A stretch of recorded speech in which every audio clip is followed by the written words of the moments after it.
saved my life. So I was a young kid down in the city, growing up in a tough neighborhood, under difficult situations. Some of you can relate to that, some of you maybe not. But my mother was a single mom. I was the oldest of 4 kids. I know 4 and single generally don't go together, but that's another story. So she was single. She was a victim of domestic violence. So, it was kind of tough growing up.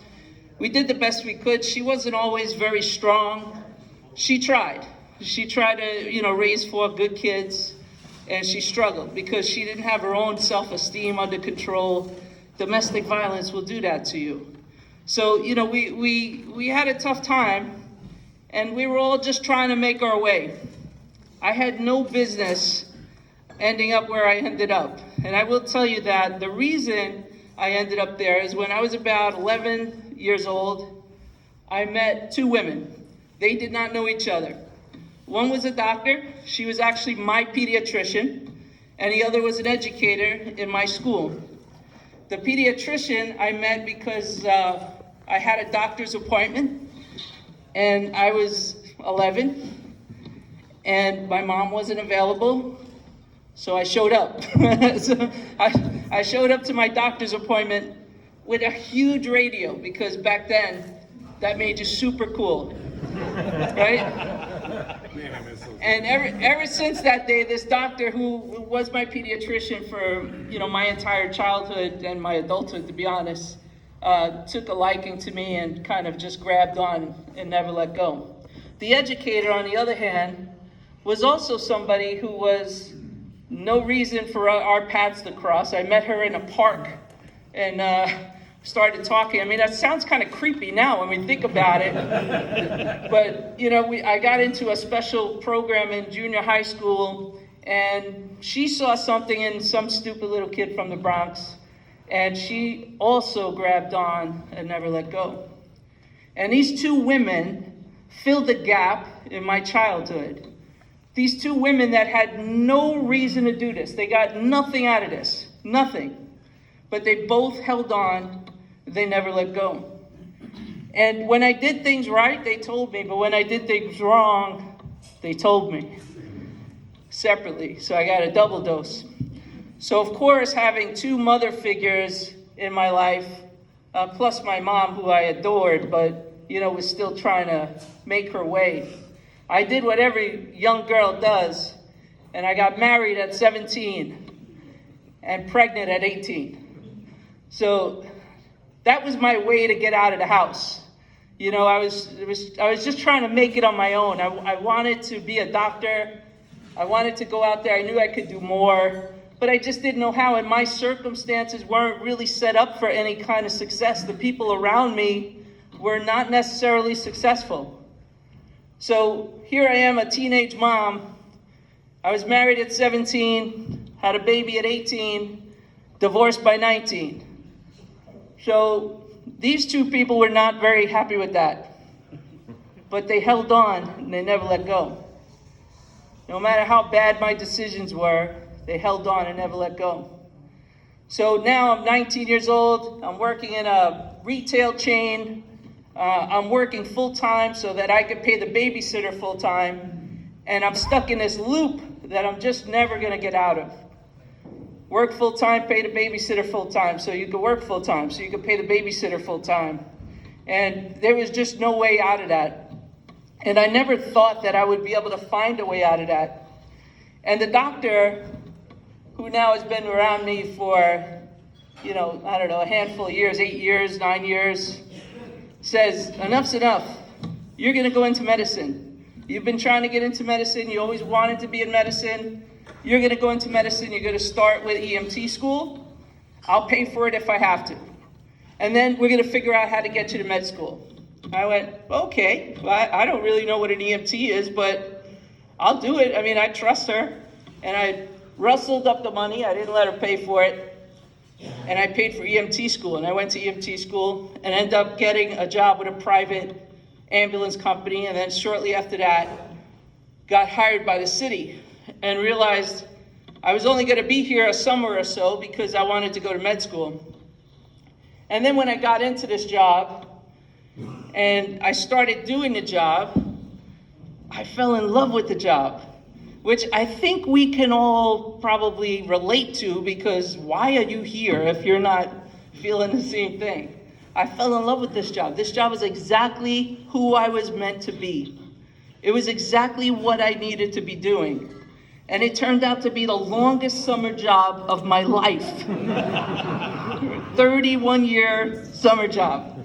So I get hired by New York City. They were not part of the fire department back then. Later on, they actually merged with the fire department. Some people say merge, some people say hostile takeover. You know, there were lots of hard feelings when you take these two entities and merge them together. But we end up working, you know, inside of the FDNY. And I continue to move through the ranks. I became a paramedic, became an instructor. I'm a CIC. And when I was sitting in class, I remember going, I was in my first refresher, or my second refresher, and one of the instructors was giving a class, and one of the students asked a question. They went, "Hey, can you explain JVD in trauma? Because I get how it happens in in a medical emergency, but I don't really understand how it happens in a traumatic environment." And the instructor very astutely answered by saying, "Train jobs, yo. Train jobs. Haven't you ever been to a train job?" And I was sitting in the front seat because I'm an overachiever and thinking, man, if I got up right now, I could give a better answer than that. I'm going to be an instructor. So I took the instructor exam, ended up being an instructor. It turned out to be a CIC. And as I was, spending my time training EMTs and paramedics, I thought, I'm going to be the chief of training someday. And I was the chief of training. So I've been able to continue to move through this career by, just sticking around and doing the best job that I could do and accepting where I don't do well and trying to figure out how to do better. But I went through the ranks. I skipped 2 ranks. I was the first 2-star female to be the chief of training. In the chief of training in FDNY, I managed over 13,000 certifications. We have in the EMS end of things, we have about 4,500 EMTs and paramedics, and then we have the rest, are about 9,000 firefighters who are all trained at CFR level. So it was a big job. I loved the job, and I thought this is a great place to stay and just retire. And then I got offered Chief of EMS Operations. And Chief of EMS Operations is the top 3 uniforms of the FDNY. It's a 4-star position. No female had ever achieved a 4-star position in FDNY in over 150 years. So I wasn't going to turn that down. So I said, sure, I'll take that job, absolutely. So I skipped another rank, skipped a 3-star rank, went to a 4-star rank, and I became the first female chief of EMS for FDNY. Now, when I took that job, nobody even mentioned that we would be the epicenter of a once-in-a-lifetime pandemic. Had they might have mentioned that, I may have thought this through a little better. But I became the chief of EMS right before New York City became the epicenter of a lifetime event. And of course, EMS was front line. So I will say that without EMS, I don't know where I would have been. I don't know what I would have done. I don't know who I would have been.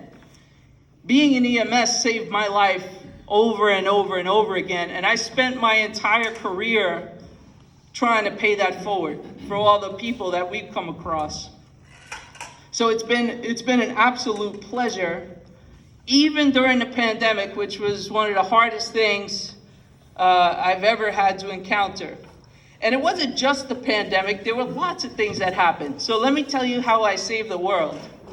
Do you now understand why and how EMS saved my life? Because, I grew up being able to put my kids through private school, buy a house, be a productive citizen in my, in my environment, serve, thousands and thousands of people, teach thousands and thousands of people. And just that one doctor who said, enough's enough with you, you're going to EMT school, changed the entire trajectory of my life. And I have done that for other people intentionally as pay it forward. So I will tell you how I save the world. So now we're in the middle of this pandemic, it's 2020. I'm the chief of the largest EMS system in the country, in the darkest time in our country. 9/11 was a close second, but this was very different. 9/11 was the worst thing we had ever seen, the worst thing I had ever worked. I was a rescuer there as well. But this was different. This was widespread. It wasn't localized, right? We knew during 9/11, we knew where the problem was. We knew that it was gonna stay there after it was over. This was different. During 9/11, we got to come together to address our woes, to find strength in each other. Sometimes we met at the bars, sometimes we met at the stations, but we were able to come together as a group to console each other and get power. This was different. This was an environment that hit everybody. This was a problem that isolated us all from each other. Not only from each other, but from our families. So this was very, very different. This was the longest MCI I had ever seen. We had no idea when it was gonna be over. We had no idea when it was gonna be worse than the day before. We had no idea, it just kept going every single day, it got worse. And at its peak, we hit 6,527 assignments in 24 hours. That's the highest call volume we have during that event.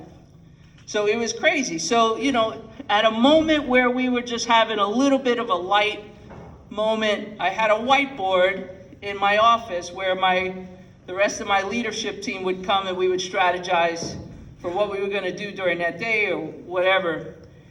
So they put on the whiteboard, it was called the 2020 checklist, and it was meant to be a little bit of a joke. So they put a list of all the most terrible things that could happen to somebody who's in charge of New York City's EMS system, right? So it started with pandemic, and then there was like massive flooding, hurricanes, snowstorms, a tornado, a constitutional crisis, civil unrest. It had all of these things on the list. And into 2021, we kept just checking things off as they go. It kept just checking things off. And the last thing that was on that list was meteor extinction event. So I erased it.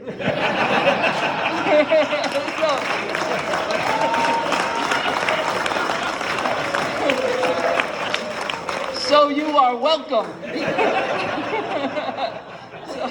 So I erased it, and very shortly after that, in the news said, meteor comes dangerously close to the Earth. Thank God. I'm just saying, had I not erased it, I wouldn't be here right now, I'm sure.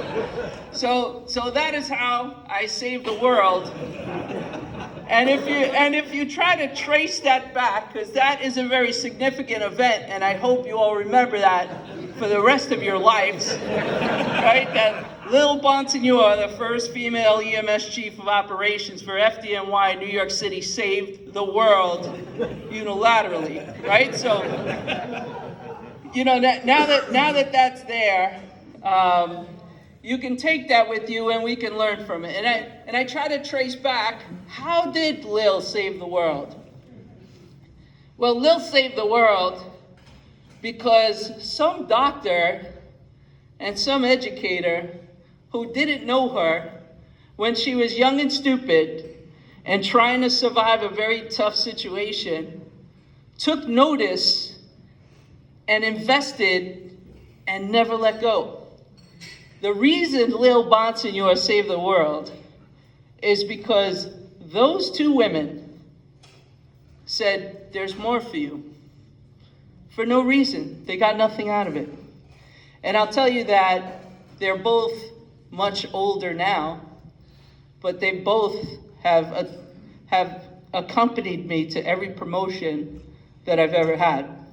So I have those two women to thank for not only my life being saved, but the ability that I had to save so many other lives throughout my career, and the ability that I had to teach thousands and thousands of EMTs and paramedics to save lives.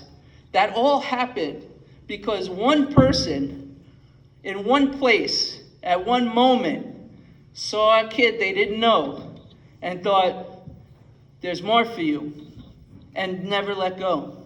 So when I talk about reminding you how you save lives, I want to remind you that you have the same magic superpowers that they had, the same magic superpowers that I have, the same magic superpowers that all of you have, which is impact and influence. You will impact and influence people every day, all day. Sometimes it'll be positive, sometimes it won't, but you will absolutely impact and influence people around you. And I want to remind you that those superpowers used for good can turn a kid from the Bronx who had no business running the largest EMS system in the country, turn me into somebody who could stand there and navigate this system through some of the toughest times that it's ever seen. Because those people said yes, the same way you said yes. Now, a lot of us have spent a lot of years in EMS. I've spent 33 or so years. I've met a lot of people here who've been in the business 40 plus years. Now it's time we turn it over. We've all agreed to be stewards of EMS, stewards of a profession that we all think is at the end, but it really isn't. I personally knew the first female paramedic in New York City. Like, that's not even a joke. So we are very young compared to the other agencies, right? The other professions. And it's our job to continue to build the pathway of our future. And we have to do that together. And we have to do that by taking an interest in other people and not just keeping it all to yourself. Not thinking you have all the answers to what EMS is or what EMS is going to be in the future. It's about teaching your 4-year-old CPR. Instead of putting a fire hat on them, maybe put an EMS helmet every now and again, right? Maybe throw a stethoscope around their necks when they're younger. It's about reaching out to the kids in school. It's about reaching out to different communities. We, across the country, every day see that there are ambulance companies that are struggling to stay afloat, and lots of them don't survive. They don't survive because there's a lack of interest, a lack of participation, a lack of funding, a lack of equipment, a lack of membership. So we have this incredibly important problem, this thing that is starting to deteriorate EMS from the inside out. And if we don't fix this, where are we going to be 10 or 15 years from now? And then we have this entire group of diverse people who have no idea that EMS could be for them. So how do we reach them, right? How do we reach out to those people and say, this is not just an us game, this is an us game, right? This is about serving our fellow human beings. And I can tell you with certainty right now that there is a father taking full advantage of this beautiful day, out there on the lawn, throwing a ball with his kid, having a great time. And at some point, very soon, that father is going to have the worst possible day of his life. And he's only going to survive that because you said yes. Because you said yes to this training, you said yes to this profession, you said yes to signing up your membership, you're getting on a rig, and you're showing up, and your path and his path are going to cross. And because you said yes, that little boy will have his dad, right? So that's the reality of what we do. Yes, we've made a profession out of tragedy. So it's almost impossible to not talk about the hard stuff and the bad stuff and the difficult things that go on. But the reality is there's so much more good things. When I was the chief, right before I retired, it was in July, and I got a letter from a woman who said, Chief Bonsignore, I want to tell you that in December of last year, my little 2-year-old fell out of the 6th floor window. And he's still in rehab. This is July. He's still in rehab. He's learning how to walk. But I have to tell you that the only reason I have him is because of your EMS crews that showed up. I just need you to know that. Now, this is July. And what did I say happened? December of the previous year. 7 months later, she's still thinking, I got to send a letter to Chief Bonsignore and thank those EMS professionals who gave me my son back. Even though he's still in rehab, even though he's still learning to walk, she has the love of that son, and that son has the love of his mom, because somebody sat in a class and said yes. So let's not give this away easily. Let's not keep this to ourselves. Let's make sure when we talk about EMS, we're talking about it in a positive way, not in a negative way. Let's make sure that we're sharing it with everybody who's interested. Get into the schools. Make sure that they know this is an option. Trust me when I tell you there's a little kid out there in a bad situation that has no idea that at some point they could be running the nation's largest EMS system. So on behalf of all the patients that don't have the ability to thank you directly, I will thank you on their behalf. Thank you for saving their lives. Thank you for saying yes. Thank you for being there when they need you the most. And for those of you who spent 30 plus years in EMS, thank you for sharing it and holding it down and teaching everybody around us how to keep it going. But now it's time we turn it over. It's time we turn it over and don't let it die, right? So do some outreach, go to the schools. In FDNY, we have an actual high school, an FDNY high school, right in the middle of East New York, so that we teach them right while they're in high school and get them processed for the fire department. So there are opportunities for you to do some outreach. I know it's a lot of hard work, especially if you're a volunteer organization and don't have a lot of funding, but the answer to our future are the kids, right? The answer to our future are the people coming behind us, the family members of the people we've saved, right? The children of the people that have been exposed to EMS in a good way. So thank you on their behalf, and I do hope that I get to see you again. It was lovely to be able to come up here and talk with all of you, and thank you for your service. Thanks.